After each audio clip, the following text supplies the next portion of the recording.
Justice Yahya Afridi 30वें chief justice Pakistan बन गए। दफ्तर आमद पर पुरतफाक इस्तकबाल। ओहदे का चार्ज संभालते ही 28 अक्टूबर को फुल कोर्ट इजलास बुला लिया।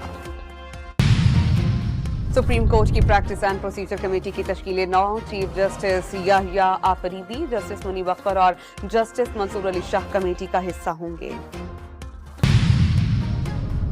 इसराइल ने ईरान पर बराह रास्त मिसाइल दाग दिए। एयर डिफेंस फोर्स के 2 एहलकार जाम बहक। तेहरान ने सहूनी रियासत के खिलाफ सख्त जवाबी कार्रवाई का ऐलान कर दिया।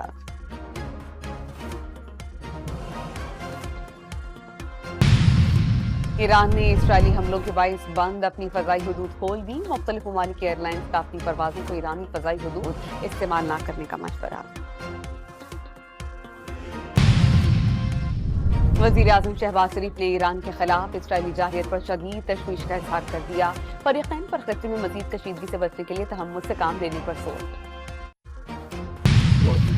पाकिस्तान ने 4 साल के बाद होम ग्राउंड पर कामयाबी के झंडे काट दिए। इंग्लैंड को रावलपिंडी टेस्ट में 9 विकेटों से हराकर सीरीज 2-1 से अपने नाम कर ली।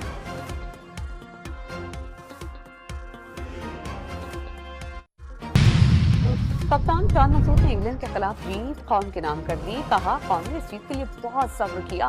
टीम ने भी इस कामयाबी के लिए बड़ी मुश्किलात झेली।